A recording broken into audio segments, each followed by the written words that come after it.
રાજ્યવ્યાપી શાળા પ્રવેશોત્સવ કન્યા કેળવણી મહોત્સવ 2026 એટલે આ વર્ષે 24મી કડી અંતર્ગત બીજા દિવસે મુખ્યમંત્રી ભૂપેન્દ્ર પટેલે દાહોદ જિલ્લાના આદિજાતિ વિસ્તાર મોટી ખરજ ગામે બાળકોનું શાળા નામાંકન કરાવ્યું હતું। વડાપ્રધાન નરેન્દ્ર મોદીની પ્રેરણાથી વર્ષ 2003થી શરૂ થયેલો શાળા પ્રવેશોત્સવ આ વર્ષે પ્રગતિનો પ્રવેશોત્સવ તરીકે ઉજવાઈ રહ્યો છે। જોઈએ આ ખાસ અહેવાલ। મોટી ખરજ ગામમાં મુખ્યમંત્રીએ બાલવાટિકામાં 67 બાળકો સહિત કુલ 318 બાળકોને શાળા પ્રવેશ અપાવી શિક્ષણના આ મહાયજ્ઞમાં સહભાગી બન્યા હતા। આ પ્રસંગે બાળકોને શૈક્ષણિક કીટનું વિતરણ કરવામાં આવ્યું હતું અને વાલીઓને બાળકોના શિક્ષણ પ્રત્યે જાગૃત રહેવાનો સંદેશ પણ આપવામાં આવ્યો હતો। રાજ્યમાં ચાલી રહેલા આ ત્રિદિવસીય અભિયાન અંતર્ગત 28 લાખથી વધુ પ્રવેશપાત્ર બાળકોને શાળા પ્રવેશ અપાવવાનો લક્ષ્યાંક રાખવામાં આવ્યો છે। જ્યારે દાહોદ જિલ્લાના 9 તાલુકાઓમાં 77,821 દીકરીઓ સહિત કુલ 1,57,948 વિદ્યાર્થીઓનું શાળા નામાંકન કરવામાં આવી રહ્યું છે। પોતાના સંબોધનમાં મુખ્યમંત્રી ભૂપેન્દ્ર પટેલે જે પ્રકારે નિરક્ષર ગણાતા આદિવાસી વિસ્તારના બાળકો ભણીને ઉચ્ચ કક્ષાએ પહોંચ્યા છે, ત્યારે વડાપ્રધાન નરેન્દ્ર મોદીએ વર્ષો પહેલા શરૂ કરેલા યજ્ઞની ફળશ્રુતિ સાંપડી રહી હોવાનો સંતોષ વ્યક્ત કર્યો હતો। દીકરો અને દીકરી બંને સારું બોલે, બાકી તો અહીંયા બેઠેલા કોઈને બી માઇક આપો ને તો જે બહાર જેને કહેવાય કે બહુ બોલતો હોય પણ અહીંયા માઇક આપીએ ને તો 2 લાઈન ના બોલી શકે।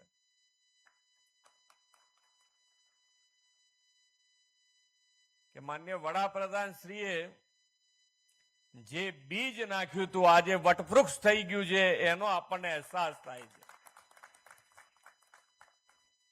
બાકી આ વિસ્તાર અને આદિવાસી પટ્ટો આખો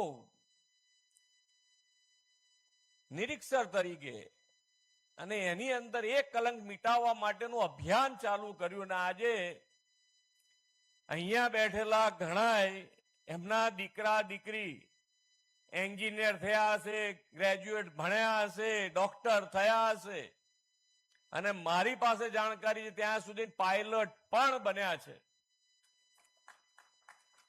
એટલે ખૂબ સારું, જેને કહેવાય કે વર્ષોની ભૂખ શિક્ષણ માટેની એ આજે પૂરી થતા આપણે જોઈ રહ્યા છીએ।